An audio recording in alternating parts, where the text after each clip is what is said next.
Salam guys! Welcome to Twice Inspired with Habibah and Shukri. So we really hope this podcast will inspire you. We're just two best friends who love to have deep, meaningful conversations. And even though the things we're going to talk about are nothing new, sometimes it's helpful to hear it twice, so you can be twice inspired. Hi guys! Hello everyone! Welcome back, Hab. Welcome back to Twice Inspired. Oh my god, we haven't really said that. We haven't done our little intro in ages because it's just pre-recorded. Exactly. But welcome back to you, Hab. How are you doing? Bruv, you're bare breaking up. God's sake. Voice. Okay, I'm so done with your internet. It should be fine. So am I. Maybe it was just that one time.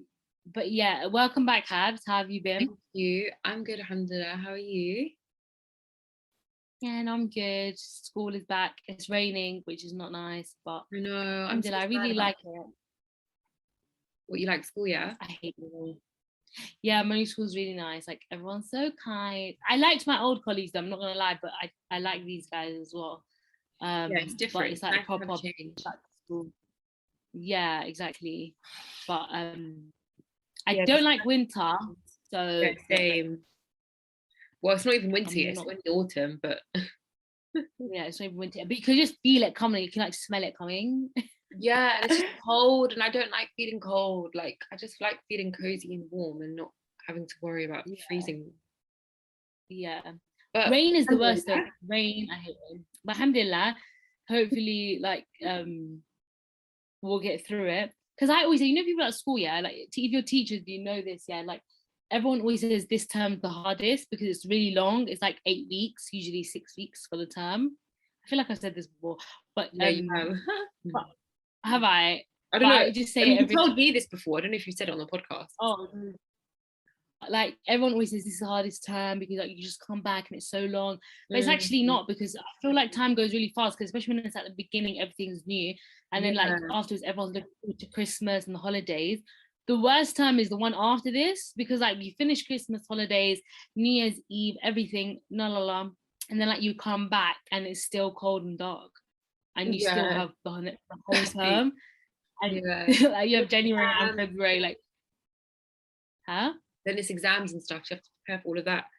Yeah, no, but then to be fair, like March, April, May, like that term, Easter is like good. Like that's spring term is like my favorite, because it's like you can feel exams coming, but it's also like it's a bit more sunny, it's nice. And then like summer term is good because like the days are long, and like there is the stress of exams. But for teachers, honestly, I don't know what other teachers think. Yeah, I would want to know. But for me, it's like you've taught everything, you're just revising. So in a way, it's like your job is done, but now the students are working really hard, and they're coming to you and they want to do extra things, and it's good. Like you're just working with them, you've taught all the content, and then once you finish school, like you've got the whole day because it's still sunny.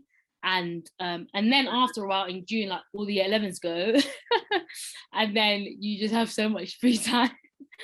Yeah, it's nice. But my new school doesn't have year 11 anyway, so you're chilling. Yeah, but not really. They find other stuff not really to do. Yeah, exactly. The thing I like about this time of the year, I'm not gonna lie, is that Fajr is at a nice time, so you can actually wake up Fajr and stay awake for the day. Yeah, I do like that. Like I did that today for the first time in ages, where like I just stayed awake after Fajr because it's not at 3 a.m. in the morning. That's good. Yeah, exactly. You can just carry on the day. Yeah. How's work going for you and things? Yeah, work's good, alhamdulillah. I don't know. There's nothing really to talk about with my work. Yeah, no, that's good. I'm just waiting for the day you're gonna like tell everyone what your job is, but it's fine. What? Oh, what my job is? Oh, I don't mind telling people. I'm like, what? It's like I do social media journalism, I guess. It's where I just work on the social media desk for a news agency. It's not really anything fancy, but no, that's interesting. Yeah, I mean, it's up to me how much I want to develop with it, with in regards to having a career in it. And me, I'm just not that career driven, as maybe people might know. So, yeah, like for example, I can write articles and stuff, but I just don't really have the confidence, or I don't really care to write any articles, which is kind of bad, because I do want to at the same time, because it would be nice to have a portfolio. And like, I know that I've, written an article for the news agency and stuff, but I don't know. Sometimes I'm just like, I really have to force myself to do things that I'm not that passionate about. But I feel like at one point I did want to be a journalist. I feel like I wanted to be everything to do with writing, but like, I get what you mean, but with every job, it's true. It's like, it is what you make it. And I heard this thing that someone said, like, if you're, I can't remember, you have to be like either learning or earning, something like that. Like, even if you're not earning a lot of money, you should be learning extra things, like outside of your, because loads of people go to their job 9 to 5, and outside of work hours, they don't think about work. And like, that's fair enough, but actually truly, like, everyone should be doing extra things so that you can like stand out and find other opportunities and stuff. But I get you, because it is, it is hard, because you're like, I've finished, I've done my whole work day, I don't really want to be doing extra things. But like, eventually I think you will be grateful that you did it. It'll probably be hard to write like the first one or something, but you might like really get into it. It is, there are some like fun aspects to it, like where I felt like I was a proper journalist. I was like, oh, this is fun. I was doing some like reporting when I went to like the Palestine protests and stuff like that, and I was like videoing stuff, and I like interviewed people. So that was really fun. But yeah, it's just what you make of it, I guess. So I need to put that extra effort in to like make it more of a successful career, I guess. Inshallah. Yeah. But you're gonna say something else? No. But obviously I think everyone's maybe wondering, maybe they're not, but I think they are. I'm joking. But like, where did you go? Loyal listeners that we have. Our friends, yeah, but no, like, where have you been, like, we've missed you. I've been chilling. I'm joking. No, basically. I mean, I just went through some stuff, and I just needed some time to just myself, really.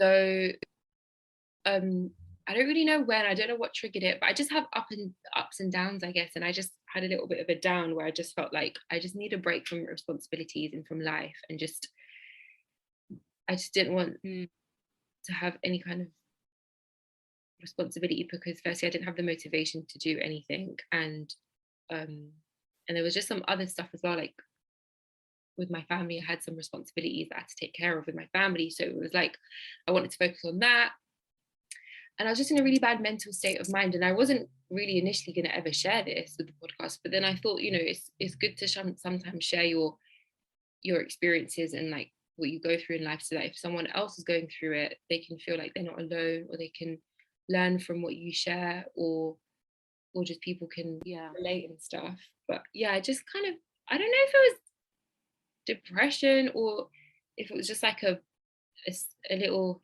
everyone goes through depression in their life, I guess. Everyone has depressive phases, and maybe that was just something I just went through, where I just felt really down, because I was just crying a lot, and I just felt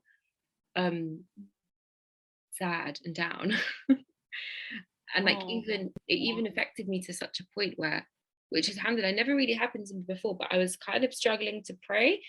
Like, usually praying is just like breathing for me. It's just like, I just pray all my 5 prayers like with no problem. But it was kind of like a struggle sometimes to pray. I was like, oh my God, I have to pray. And I had to really like force myself, which was a bit scary, because it's like, that's never really happened to me. But and then like just other stuff, like I stopped reading my Quran, and I wasn't being the most productive and being the best version of myself, I guess. I think that's mainly really why. But alhamdulillah, I'm feeling a lot better now, and like I'm ready to get back on the podcast, and it's not even that I'm motivated, but I'm just because you can't always live life off motivation, because you're not always going to have motivation, isn't it? It's about discipline, as Strictly's told us before. But I'm just more in a state where I can have that discipline and like ability to focus on it, whereas before, like I just wasn't there.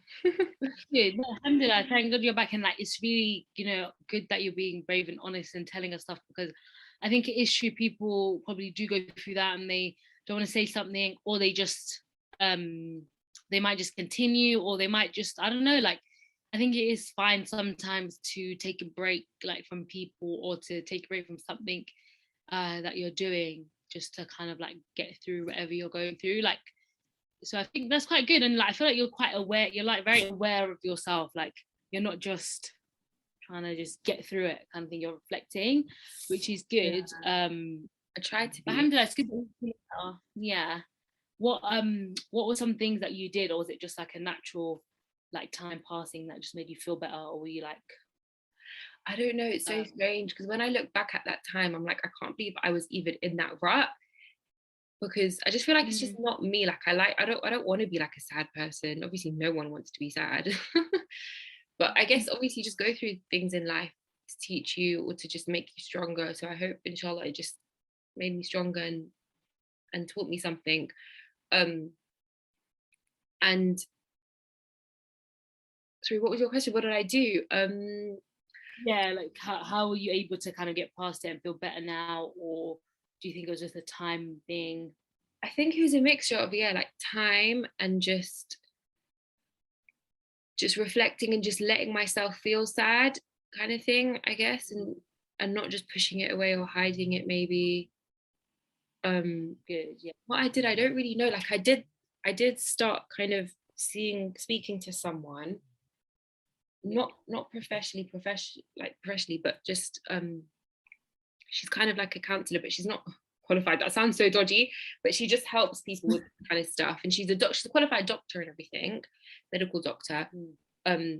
She kind of does CBT therapy because she's looking into that herself, and she just helps sisters with it, and she does it for free as well. So it's really nice. She's my auntie's friend. So I just had a few sessions with her, and she was kind of helping me think more positively and think in a way that is more, because obviously your thoughts affect your feelings and the way you behave and stuff. So and what is CBT?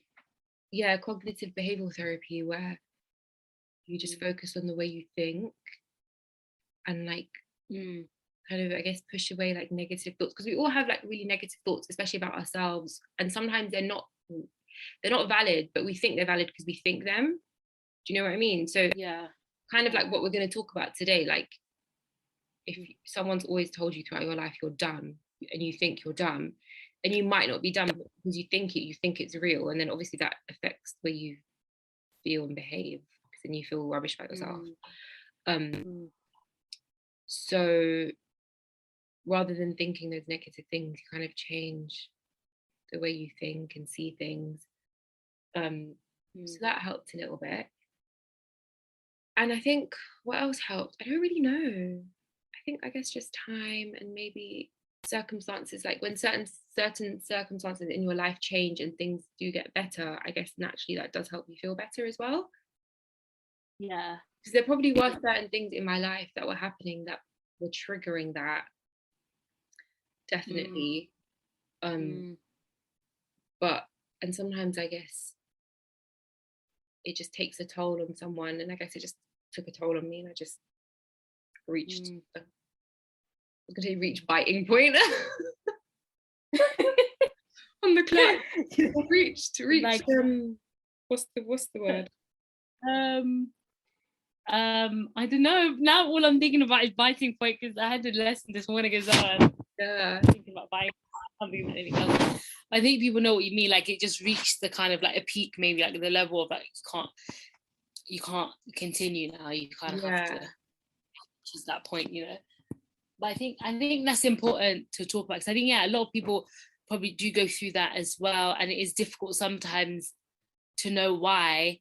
And you might know why, you might not. And I think that's why it's so interesting to like reflect on, like there were so many things that in Salma's episode last week that yeah, I think it's really interesting to like talk about that, because even reflecting on like Salma's episode last week, or last episode, that was really interesting. And I finally finished reading You Should Talk to Someone. But it was really interesting. Like it took me ages to get through it, because like I always find that with non-fiction books, like I need to like have time to reflect on it, especially this book. So I feel like I could have finished it earlier, but I don't know, I just kept stopping. I didn't even do that on purpose.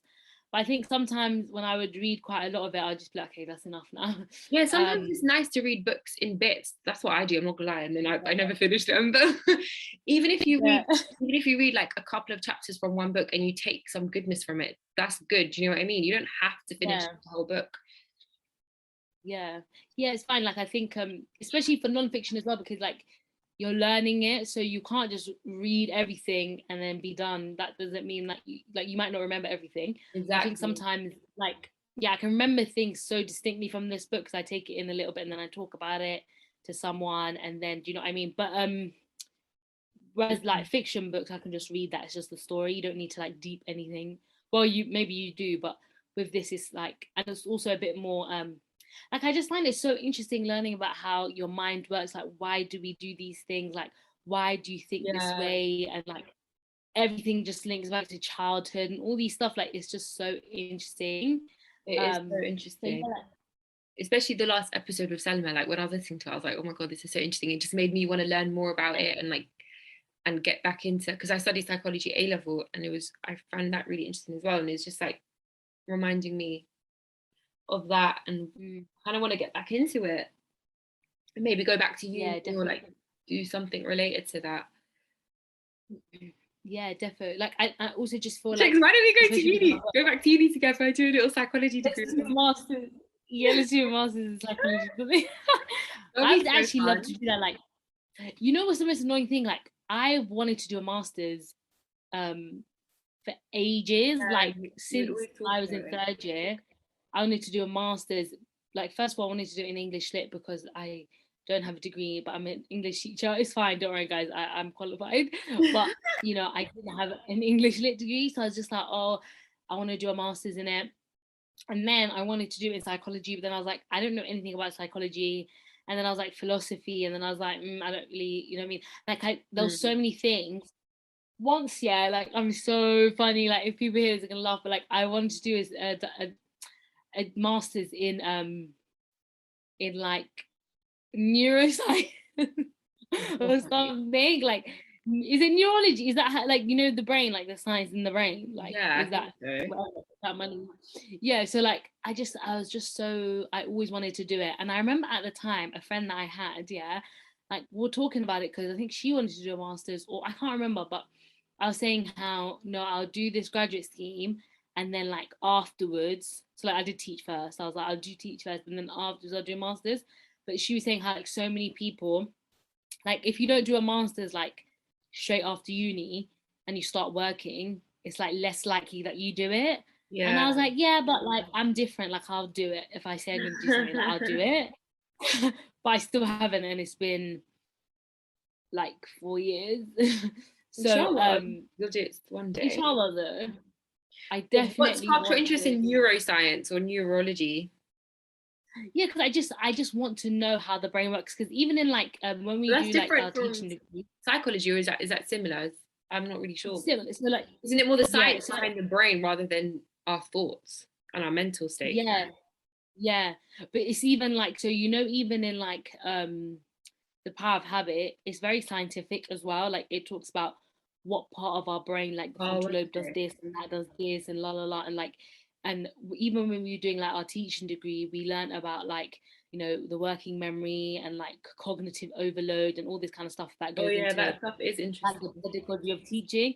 Yeah, like when you teach someone something, like you need to know how the brain works, because otherwise they won't be able to like digest it. And a lot of teachers, like once you start teaching and stuff, you forget about all of this. But once you go back to it, you might have a little training, or you look back at your notes and stuff and you're like, okay, this is why this class is not understanding this, because I'm giving them too much information, or I haven't given them time to process it. I haven't answered it. I haven't asked any questions to make sure they understand it, or like all of this kind of stuff that you can consider. Yeah. Which is like, I really love my school now, because in our co-planning sessions, like we actually read articles and like we remind ourselves every week about these things. So it's like, it's just so interesting to me, like, because obviously our brain controls everything in it. So yeah, that just is always. You know what I've realized as well? I think me and you are quite similar. We like, I've realized about myself, I'm interested in too many different things, and that's probably why. Yeah, I'm interested. Yeah, that's probably why I haven't like really. I'm not like career driven, because it's like I don't know what I want to do, because there's not one thing I'm interested in. I like a lot of different stuff. Like I like sports. One time I wanted to be a personal trainer. Now I want to be a counselor. Yeah. What the next thing I want to be is an alim. Like I want to do it all.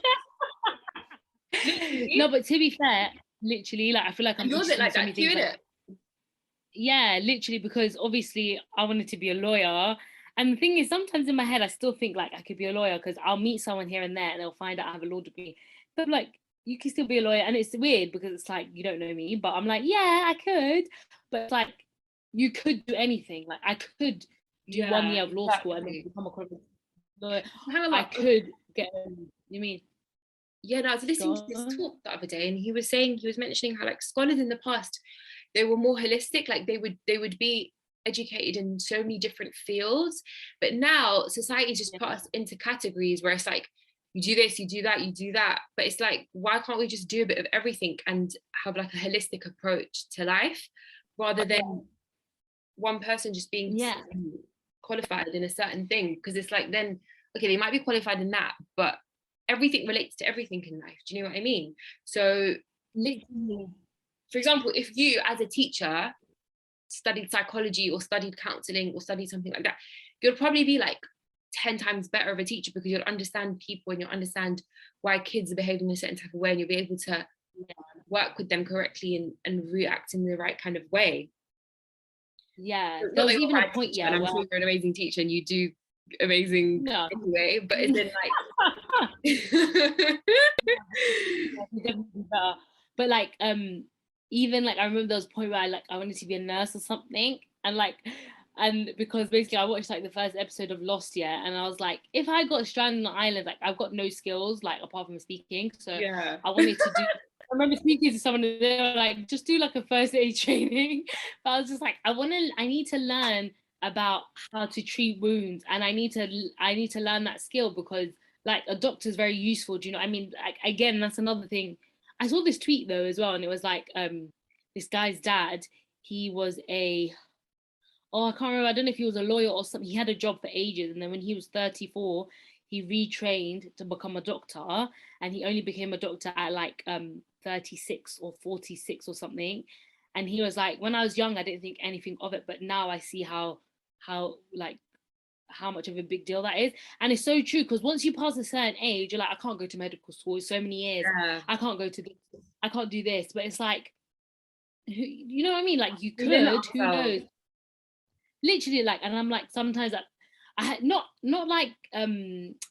properly, but I have actually thought like, oh, I'd want to be a midwife, I'd want to be a nurse, like I'd want to be these different things, because you just need that skill, like in a crisis or whatever. Do you know what I mean? Like, you're crazy, Shiki. That's another level. You want to be everything, literally. Not like actually be that, not like actually go to uni and just want to learn about it. Yeah, like I'm just like, that's just interesting. And maybe we can if we want to, you know what I mean, learn about these kind of things. I guess that's the beauty of reading, and you read a lot, mashallah, because reading obviously opens your scope and your mind to all those different kind of things, and you can learn so much from just reading a book on a certain topic. You don't have to like go to uni for it. Like a lot of psychology stuff and all of that stuff we can learn from reading, to be honest. Like, so I think we could. And that's the thing, go on. You don't need to be an expert in it. My thing is not like I want to be the person everyone comes to for psychology. It's just I want to learn more about it, so I'll read about it. I want to know more about this, so I'll just read about it. Like, I think that's fine. Because then you have something, you can speak to everyone, you can have good conversations. Like, you don't need to be the expert, do you know what I mean, in everything. But so that's just, I don't even know how you got to this point, but like that's just so interesting to me. Like, and also what was I gonna say? Oh gosh, it's skipped my mind now.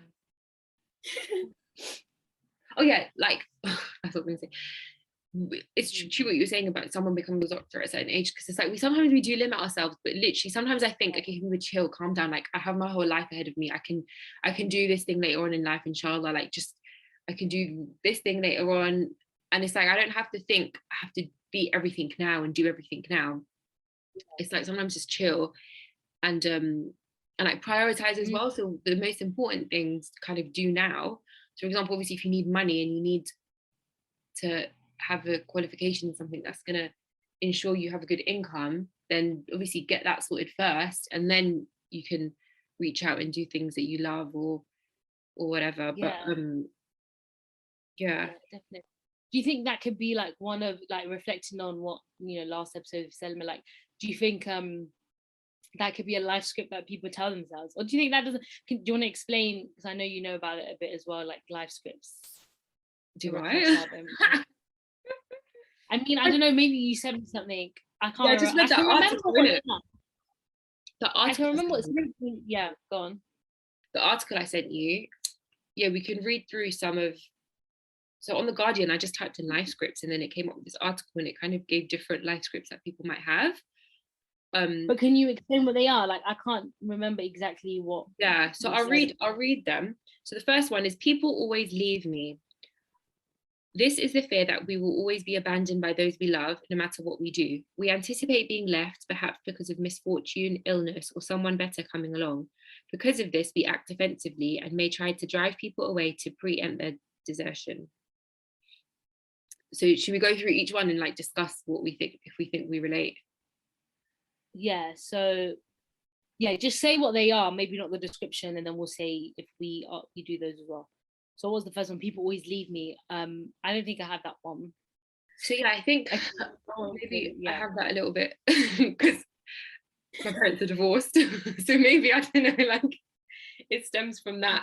But it's not major where it's like I'm constantly worrying about it or anything, but I do have that. I feel like I am a bit insecure with that when it comes to even friendships and things like that. But at the same time, I don't, because like I don't really care. Like if like I'm a very kind of person where if something was to happen,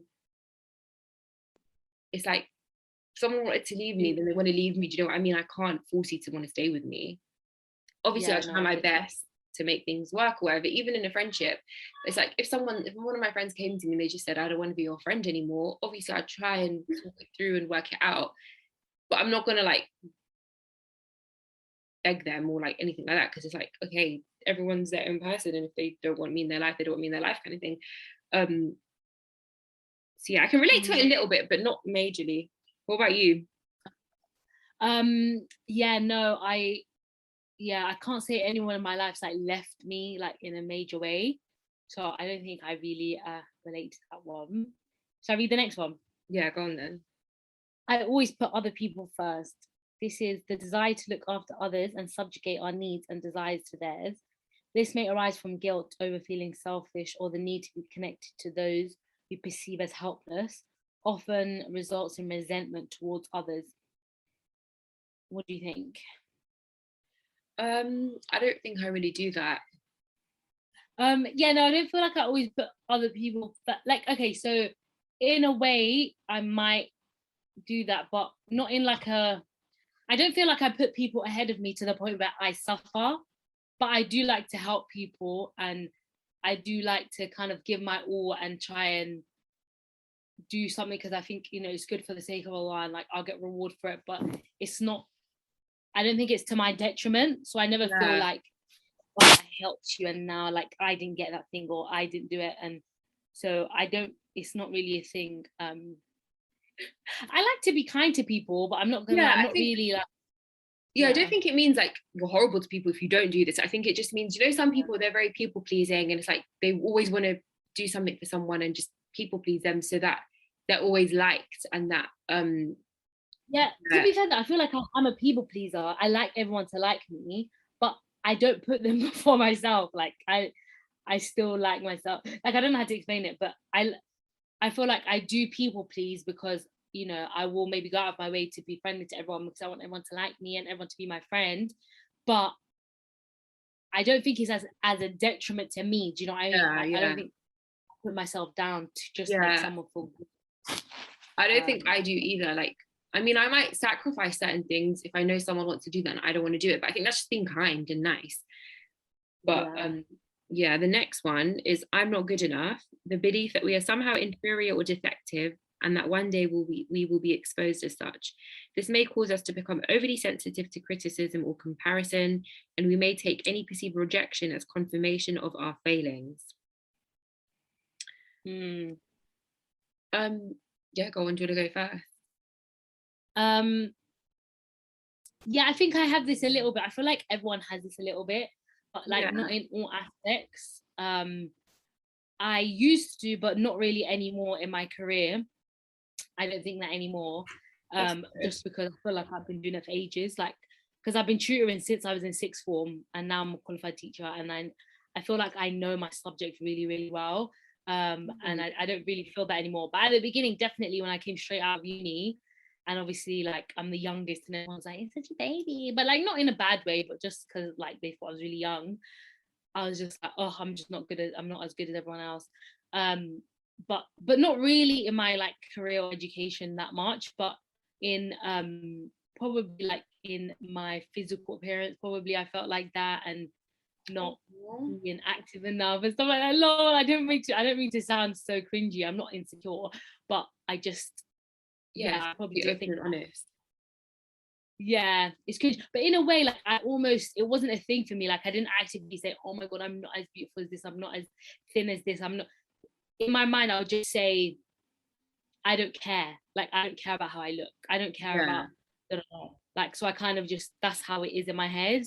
That's good though, because we shouldn't care about how we look. Our value, like we should put our value in what is actually valuable, and the way someone looks, obviously if we look presentable and clean, that's all that matters. But it doesn't matter really how we look. Like luckily, alhamdulillah, now I feel like I'm in a place where I just realized I'm more understanding about the world, and I feel like everyone can't have everything. I don't think I'm ugly and disgusting and vile. Like I'm beautiful anyway. So you do have everything. Never like literally, like I'm just like, everyone does it. Like in a way, I'm not putting myself down. Like I literally am not, but I just feel like someone might be very beautiful and like mashallah, mubarak, that's good for them. And I genuinely don't feel resentment, like, oh, you're so pretty, like, or whatever.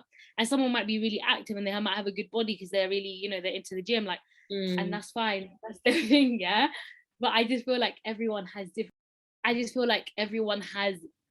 different things. So you don't need to be amazing in everything. Like, So overall, I just feel like, I can't even remember my point now. But yeah, I think I basically finished that. Yeah, I have felt like that, but less so as I've grown up. What about you? I definitely do. I've definitely felt like I'm not good enough a lot throughout my life. I think a lot of these maybe people can relate to a certain extent, but some more than others. So yeah, this one is definitely something I struggled with, and the way I overcame it was just forcing myself to do new things, and just thinking positively about myself, and like positive affirmations and stuff like that. But I definitely have those negative thoughts coming through every now and again, but I just try to push them aside and replace them with positive ones. So for example, if I think like, oh, like I'm really stupid, or it's like I don't know, just whatever negative thoughts, I just try my best to think of the opposite of it. Do you know what I mean? And think, no, Habibah, you're this instead. You do that. Because like I said earlier, like sometimes we think things about ourselves and we believe them to be true, but they're not true. It's just our thoughts. But yeah, that's it really. Yeah. You want to read the next one? Yeah. I can't do it on my own. The assertion that we are too weak or not intelligent enough to perform everyday duties without help often leads to dependency in relationships. Yeah, I don't think I'm that, like, yeah, same. I think I'm quite independent. Yeah, that one I can confidently say, like, that's not really me, because I feel like I've learned to be independent in my life, and I am quite independent. So if I'm going through something or if I have a problem, like I just try to get through it on my own. And obviously if I feel like someone can help me, then I'll reach out, but otherwise, yeah, you don't like depend on them. I feel like, I don't know, being maybe women or being from like certain communities, I feel like it's not really, I don't know, maybe some people kind of grow up like that, but I just feel like Somali girls, like, we don't, it's not really a thing, like you don't depend on people. That sounds bad. That even sounds bad, yeah, but literally like, but I don't know, like sometimes I've been thinking about this, like I watched this clip and it was about like, I feel like a lot of girls, like women of color and stuff like that, are very independent because of like loads of different things. But is it good?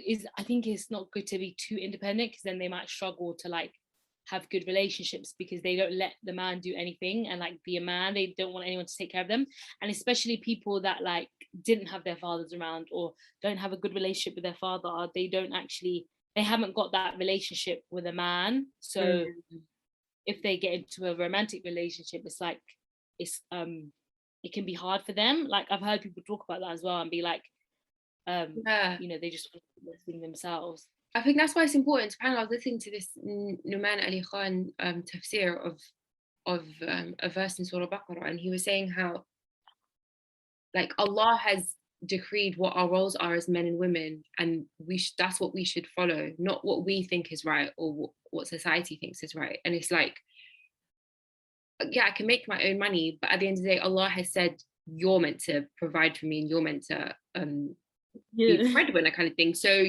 you go do that. Do you know what I mean? And it's like, so I just feel like there are certain roles and certain things that I think it's because men and women that we need to stick by as Muslims, because Allah has told us and He knows what's best for us. He's the one who created us. So if He's telling us like, this is a role for a man, this is a role for a woman, we have to obey that. Like it literally says in the Quran that obviously there's different translations, but one of the translations is that men are the caretakers of women, like are meant to look after us. And do you know what the thing is, like, and that's so interesting, because I feel like in today's society, women are literally, everyone's told like, you know, do your own thing, you're a queen, you're amazing, everything, like, and they probably can do everything, because women, for me, I feel like women are so strong, and obviously, you know what I mean, they create children, do you know what I mean, they are literally the strongest people ever. So it's like, and I also think they have a higher threshold for pain and all these kind of things, like, but I think when for so long you've had like men have let you down, like as in it might be like a personal thing, but even just generally like within the Muslim ummah, like people might feel like the men have let us down, like when situations happen we don't really see them taking up for us, we don't really feel protected, like I think that's the reason. Whereas if they were doing it, I don't know, but I feel personally like every woman would want that, like they would want the men to take care of us, the men to lead us and tell us what to do, and not tell us what to do, but like guide us and be like, this is what's gonna happen. Do you know what I mean? Lead us. Do you know what I mean? But now it's kind of like, it's security. It's like, but like now it's just like, you know, I feel like a lot of women do everything themselves because they have to. Like they don't. It's not because they want to. They're worried. They're worried that, you know, something might happen and then they have to fend for themselves. So it's like they might as well just fend for themselves from the beginning, which I completely get. And I'm all for women, you know, making sure that they have their education and their career or their whatever as like a backup and there. But at the end of the day, let your man do what he's meant to. Do you know what I mean? Like, and then it can be hard. And look after you and take care of you and all of that stuff. Because I remember I was like speaking to someone for marriage, and then it was just like very like right in the beginning of like getting to know each other. So we just, and then he must have said, oh, I want a woman who is gonna you know, help me financially, and I can't remember exactly what he said, but basically like go 50-50 and like help me buy a house, all of this. I was like, okay. I was like, I understand, because he's like, in this day and age, you know, living in London is expensive. I was like, I understand that. And me, like, I would obviously want to help my husband in whatever way I can, and I'd give him money if he ever needed it. But at the end of the day, I feel like that is his responsibility and it's not my responsibility. And he was just like Salam, we're not suitable. And I was just like, I'm dead. That's so funny. Like, yes, we're not, like, bye. But it was just hilarious because I just can't believe, I don't know, like, obviously I guess there's men out there who prefer that, which is fine. Like, no, but that's mad. No, that's because I feel like even if you acknowledge that there's a way to go about it, like if you know, like, I know this is my responsibility and I want to fulfill that duty, but then you talk about the reality, but you're not saying, you know, my wife must help me, blah, blah, blah, blah. You might talk about for your situation what's realistic at the moment. And normal girls, that if they like you and they're being serious, they're going to say, I completely understand that. So long as you have in your mind that she's doing this, do you know what I mean? It's not her responsibility. Yeah, like, so I think it's just the approach. Like, if you understand that, you know, that is my ideal situation. Like, ideally, I'm working towards being completely financially, you know what I mean, able to take care of you and my family and everything. I think that's fine. Obviously, you might need help to get there, and no woman is going to be, if she works, is going to be like, no, I'm not giving you, I'm going to keep all of this, yeah, and you're in debt. Like, it doesn't make sense. So exactly, I just think it's the approach of like, okay, Salam, bye. Like, that is just sickening. There are, exactly. I just thought it was a bit rude because he wasn't even like, okay, yeah, I understand your opinion and I respect that. We're not really suitable. He was literally just like, we're not compatible, bye, or something like that. And I was just like, wow, good luck finding someone to get married to. I hope you find your whatever you want. Obviously, like, it sounds like I'm butthurt, but I'm really not, because I did not even give a crap about him, like, at all. But isn't like, I'm not gonna lie, there's just a part of me that's a little bit rage, in the sense that I don't think that's a good mentality to have as a man. Like, how, as a Muslim man, how can you expect and want your wife, like, that responsibility shouldn't be on her. Like, of course, if you need help and you want a woman who's going to help you financially when you're in times of need, of course, like, but to say it's your responsibility too. No, like, let's get it straight, because you're not going to be but you should have asked what you're going to be cooking and cleaning and popping out babies. No, exactly, I don't think so. Mate. Do you know what I mean? So it's like, I just feel like, in this day and age, it seems like Muslim men, they seem to be kind of like against Muslim women, or I don't know if it's the other way around. I don't know. That's like from Twitter, things that I've seen. It might not be a true reflection, because in real life, I've not had any kind of I've never had that kind of experience. And if I am somewhere and I do see like a Muslim brother, I would feel that they would be on our side in a way. So I don't know if it is, but I just wish there was more of that, where you just, like, you know, we're united and you guys know what you're doing. There are some men. I remember my cousin telling me she knows someone who was like, he said his worst fear is to be with a woman who just wants to be a housewife. I was like, really? Oh my God, that is so interesting, because I want to be a housewife. Like, I guess there's someone, you know, suitable for him, kind of thing, and there's someone suitable for me. So each to their own. But at the end of the day, it goes back to what Allah says, and it's not that women can't work. Of course, I'm all for women working, but it's more just know that it's not your duty, babes. Like, that's your man's duty. Like, exactly. But of course, you know, it's fine. We know women these days are going to be understanding. Yeah, but it's just, I feel like, not just in this respect though, in loads of different things, we're just getting further and further away from the deen in terms of what we should be doing. So it doesn't really surprise me, but it's just a shame. So, and obviously, let's talk about, you know, women's responsibility as well. It's not all just about men. Like, that's true. Yeah, as women and wives have to listen to our husbands. I'm better talking like I'm married. No, but like, it's true. I feel like people, we do. and we get uncomfortable. And they have to, I feel like people get uncomfortable. Yeah, of course. But I feel like people get uncomfortable with that. You know, as soon as you start saying like, my husband obey this, your my husband that, like, people start feeling like, obey. Like, I don't obey anyone. But my dad. Not joking stuff. But do you know what I mean? So, but it's true what you're saying. Like, I think also on the women's side, people are going further away from what maybe they should be. I don't know. I don't want to offend them, but I feel like women these days, not just Muslim women, but everyone is like, they want to focus on their career first, then like I was thinking as well, like everyone wants to focus on their career first and their children after, but we have to kind of go with like, not even with what Islam says, but with what our body says, like biologically. I don't know, I don't want to say this incorrectly, but like between like 18 and early 20s or something is when we're like most fertile, isn't it? Like I don't know this for sure, but I feel like in like your early 20s is when like you're most fertile. And but these days you hear a lot of people say, no, I don't want to have kids until I'm 30, until I'm 40 and stuff like that, and you see loads of celebrity women or famous people having kids like much later, which is fine, like obviously it's their decision, but I just feel like because that's what society is kind of pushing now, like work hard for your career now, relax and have kids later, like that's kind of the model that everyone is following.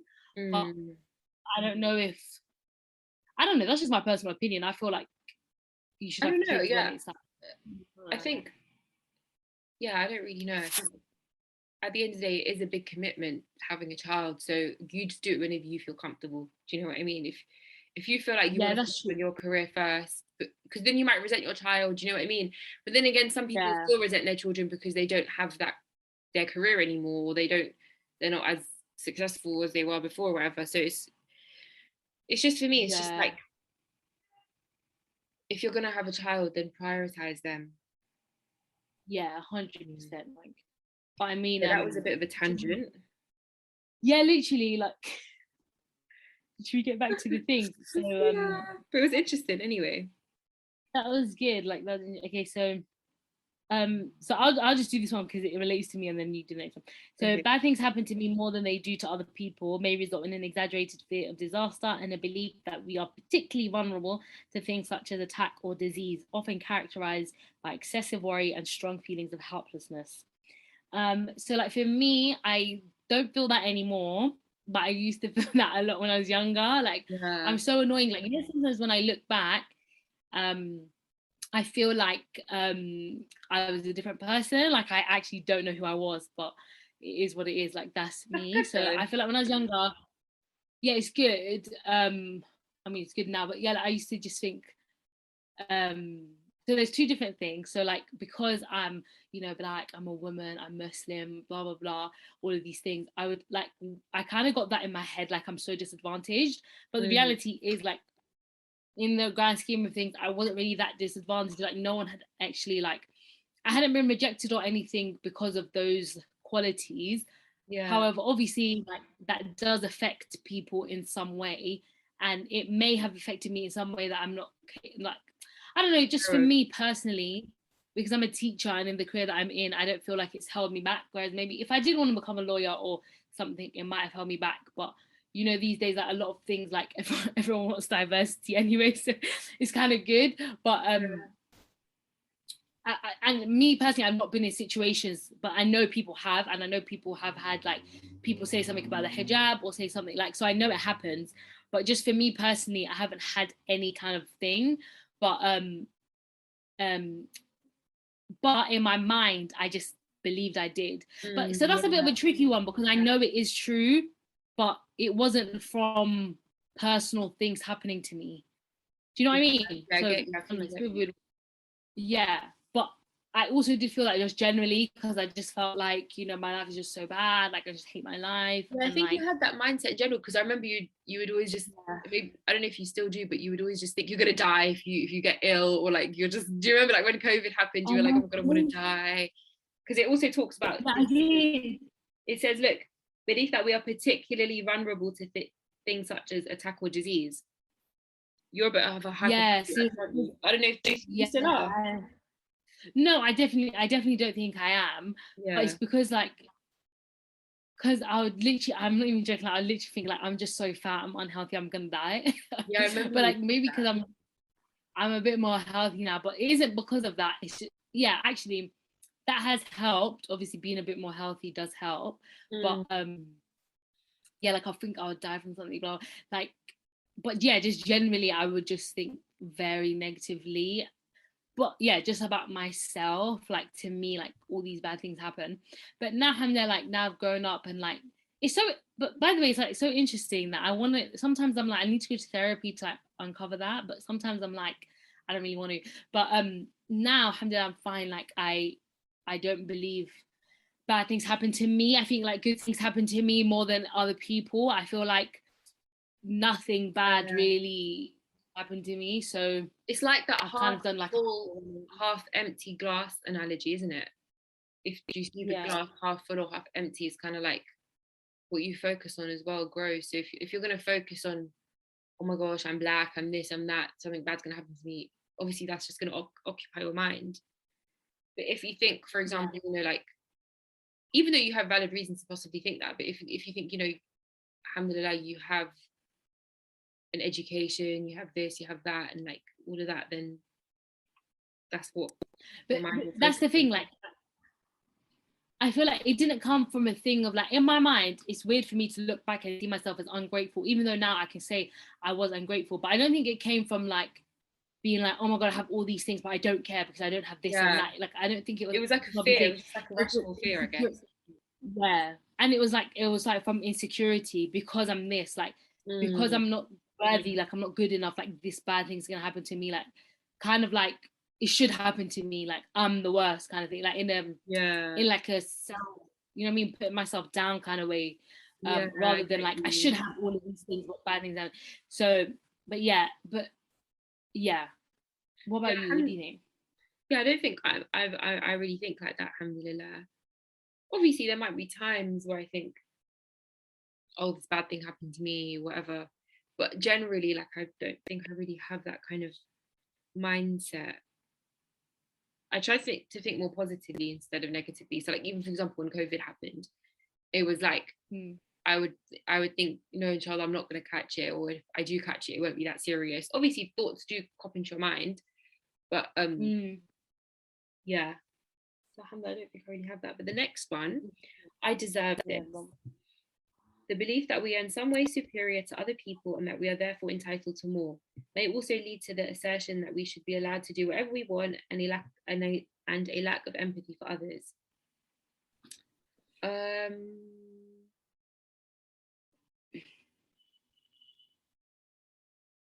probably have that a little bit, but I don't think I have it majorly.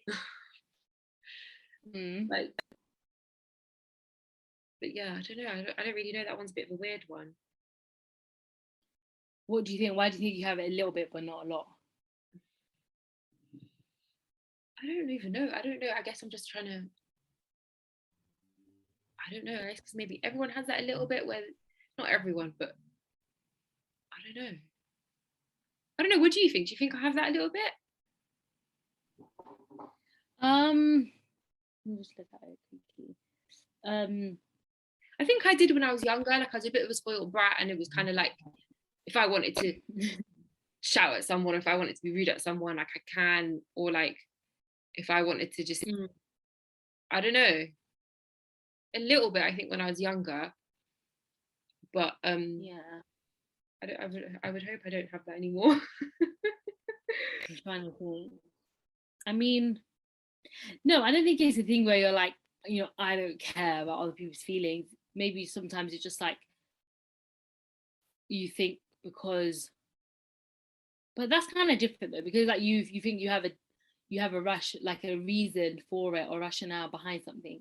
It's like fine, like you're allowed to do that. But then sometimes I feel like you don't think you're allowed to do it. You just like, you know, you shouldn't, but do you know what I mean? But I think that's kind of different to this. Like, I don't think that's the same thing. Yeah, this one's like kind of like entitlement, where you think you're entitled to whatever and everything. A bit, it kind of sounds a bit like narcissistic. But yeah, I mean, because if anything, I feel like I'm not really entitled to anything. Like, obviously, if I work hard for something, then yeah. Or if it's mine, or if it's mine, then yeah. If it's mine, then yeah. You know, I don't think I think this at all. Like, sometimes I just think I'm just overly grateful. Like, I don't think I deserve things because I used to just put myself down so much. So like now when good things happen, like I'm just so happy to have it. Like sometimes I literally deep like, you know, tiny little things sometimes when you like you make you make dua for it and then you get it. You know, sometimes, yeah, you can want something so much, and then when you get it, you just feel like, yeah, calm, this is life. Like, you just carry on. Like, you might really want a job and you're literally praying for it and then you get it. But then when you start, you just carry on. Like, you just think, yeah, okay, cool. But like, now I'm trying to do things where I'm like, I really wanted this, and like, to remind myself to be really happy, not to start thinking like, okay, well, what else is there that I can do, or blah, like, just be happy in that moment. But yeah, I don't think I deserve things over other people, but yeah. Okay, so like, we're gonna also reflect on something we talked about last episode, like your inner critic, and this is like the voice inside you that's like a very negative voice. Habs, what does your inner critic say to you? I guess this also relates to like belief systems, isn't it, that aren't helpful. Do you think they relate? Yeah, I guess. So yeah, like my inner critic, I have too many. It's kind of scary because like one recently cropped up that I never really used to have before, and it's like really difficult to deal with it because it's like it's a new inner critic. Kind of thing. Oh my god, a new one? Bloody hell, tell him to leave. Yeah. But I guess in a way it does stem from childhood a little bit, but yeah.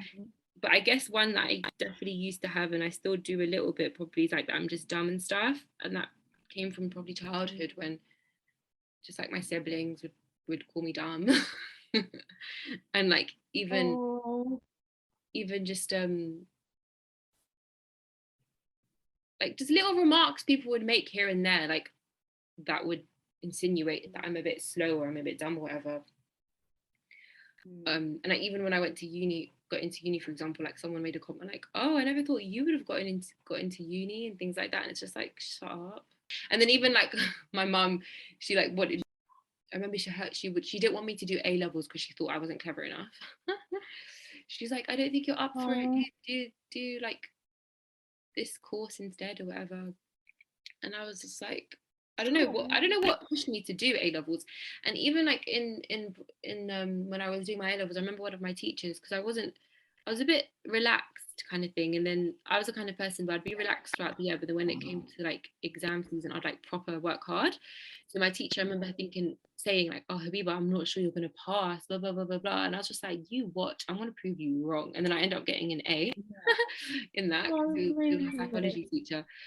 So like sometimes negative comments can push you to do well and kind of prove them wrong. Yeah, but I think that is true. That can only last for so long because it pushed me for a while, but then eventually those negative and that inner critic comes out and like kind of pulls you down.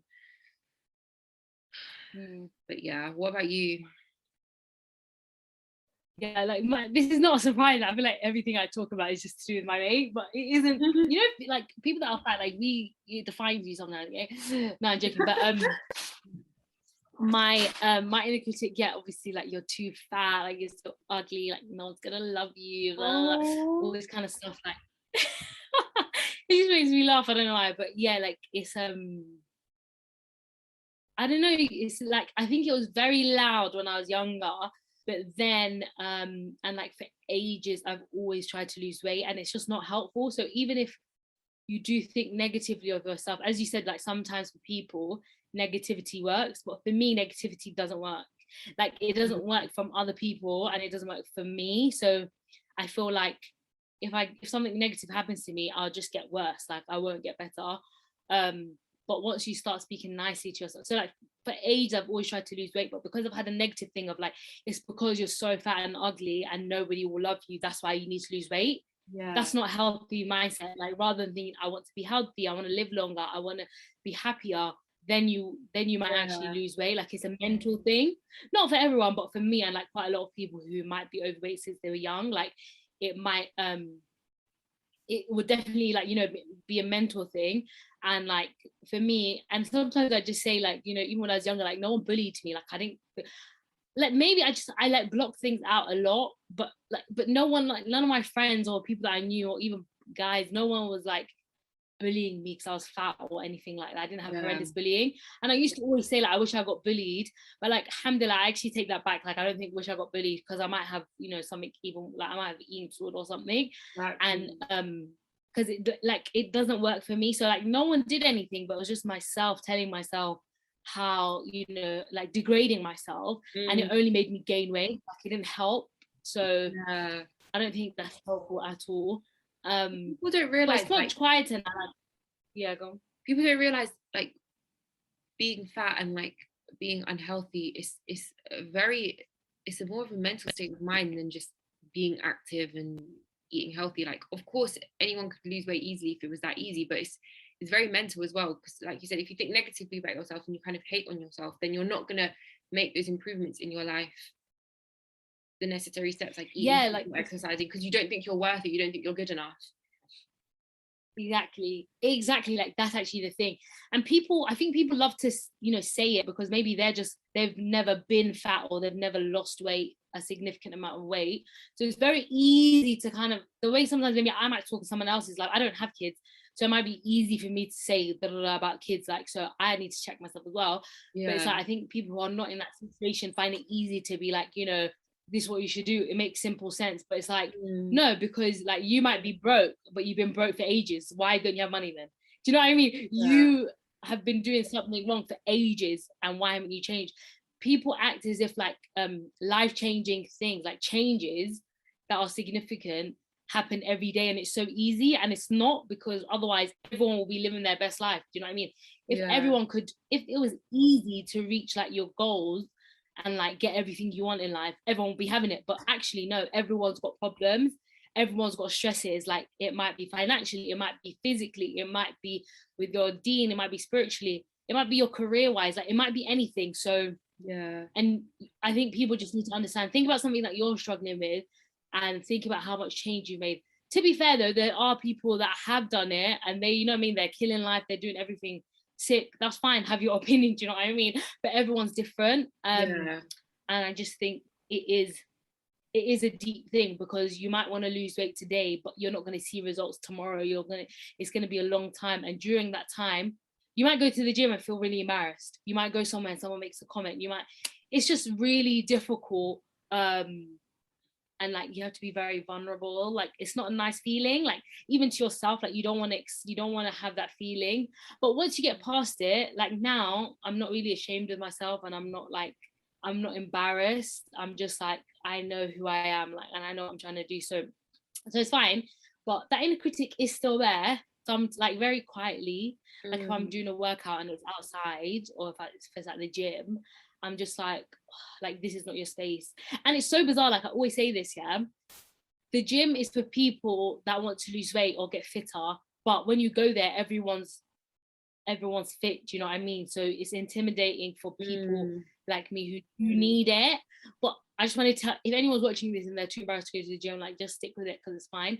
No one has ever, I think people would rather, like, at least they can see you're doing something. Like, I've had so many people say positive things to me, and even if I'm like jogging outside, like there was this guy and he was like, yes, keep going, well done. Like, I think people that are active and healthy, and if they see you doing that, they are just thinking positive things, even if they don't see it, 100%. Even if they don't say it. So that's really encouraging. I feel like everyone should just encourage people. Okay, let's just end it like, so, you know, we talked about the critical voice, is it inner critic? How do you think people can make theirs more quiet? Like, how can they, if you had to give one piece of advice so that it doesn't affect you too much? So when you have that inner critic thought, just think of the opposite to it, and think of the positive version of that thought, if you know what I mean, or the positive version of yourself, or like the version you would like to be, and kind of tell yourself you are that.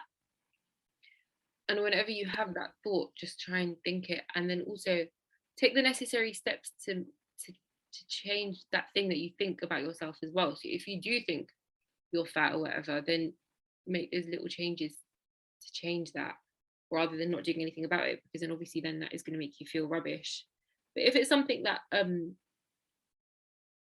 isn't actually correct, and it's just like a thought that you have, but it's not really real, then yeah, I think just try and replace it with a positive one. But I was also going to say, like, about the whole like going gym and stuff.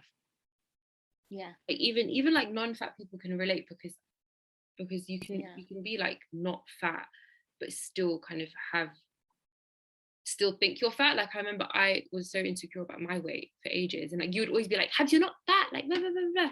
And then I think one time you kind of realized, you were like, "Oh my gosh," I kind of realized people, even if they're not fat, they can still have that negative voice inside of them telling them they're fat and ugly and their body's ugly, even if to you their body's nice and it's way better than yours, for example.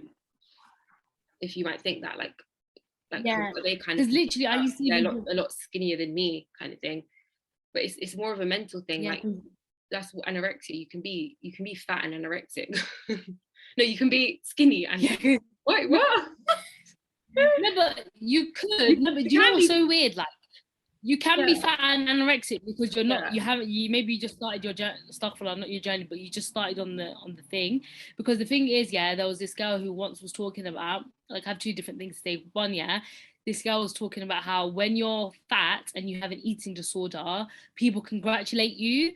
So, you know, if you're skinny and you have an eating disorder, you get so skinny that people are like, you need help. Do you know what I mean? But if you're fat, you lose weight so much that people say, oh my God, well done, you look amazing. And it's obviously, it's not good because you have an eating disorder. So you should, like, it's not always like, it's just so bad that people judge people by how they look. Like, just because someone can be a bit bigger but healthy, whereas someone can be stick thin and they cannot run, or they'll be out of breath and they can get heart disease or whatever. Do you know what I mean? It's not like, I just wish people didn't view it like that. Just be healthy. And the second thing is, I used to always think like about skinny people, like I didn't think they had a struggle. I would just be like, excuse me, like absolutely not, like you don't have anything to worry about. But actually, like, they might feel like they're skinny and they're developed, they might not feel like a woman, they might not feel like they're enough, they might not, do you know what I mean? All these things that we just think, oh, I just want to be skinny. Like, if you're skinny, you're happy. But then someone might be skinny and want to put on weight or tone or whatever. Like, everyone has different bodies and they might not be happy with it. So it's not okay for me to say, like, you know, I'm the person that has a struggle, so like you cannot be in this. Like, everyone has their own personal struggles and you can't tell someone else about their body, you know what I mean? Yeah, and I think ultimately we shouldn't focus too much on our appearances and how we look. Obviously, we should be healthy and be fit and active, but if we focus so much on what our body looks like or what our face looks like, that's just not important. At the end of the day, when we stand before Allah, He's not gonna judge us for how we look. He's gonna judge us for our actions and like the way we live. And I just want to say, like, I saw this TikTok and I was like, oh my God, it's so true. And it was saying how, like, we know people that eat a lot of food but never put on weight, and that's fine. So why can't we accept the fact that some people might be bigger but they don't eat so much? Do you know what I mean? Like, why people can't metabolical, whatever the word. Okay, babes.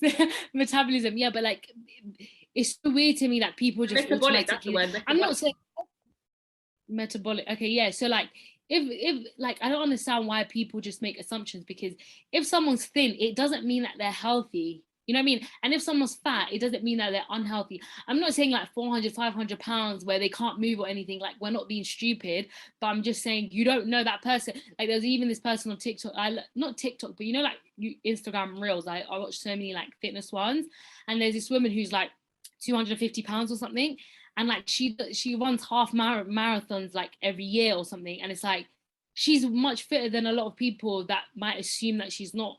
Maybe she eats cakes, but so like she's still healthy, she doesn't have any diseases or conditions, do you know what I mean? So yeah, it's true. I just wish people didn't think so much about like appearance, because you can't judge people. But yeah, so I just think, and also one last thing I was going to say about inner critic is like, you need to really think about how you speak to yourself. I feel like, you know, you wouldn't, as Salma was saying, like, you wouldn't speak to your parents. I mean, you wouldn't speak to your sister or your parents or your friends or your spouse like that. You would speak to them with love because you love them. And it's important to love yourself. And I think we're not really encouraged to do that. So I think once you realize, okay, I actually like myself, and like Tolly T from the Receipts, she said this thing once and it always stuck with me. And she was saying how like your body's your home, like she sees your body as your home. and like you're just stuck with it. So you need to kind of make that a good place. And it's true, like wherever you go, you have your body and you have yourself. So you really need to, like, you know what I mean, enjoy yourself and, you know, be kind to yourself and speak to yourself in a good way. Even if you do need to change, you need to say positive words.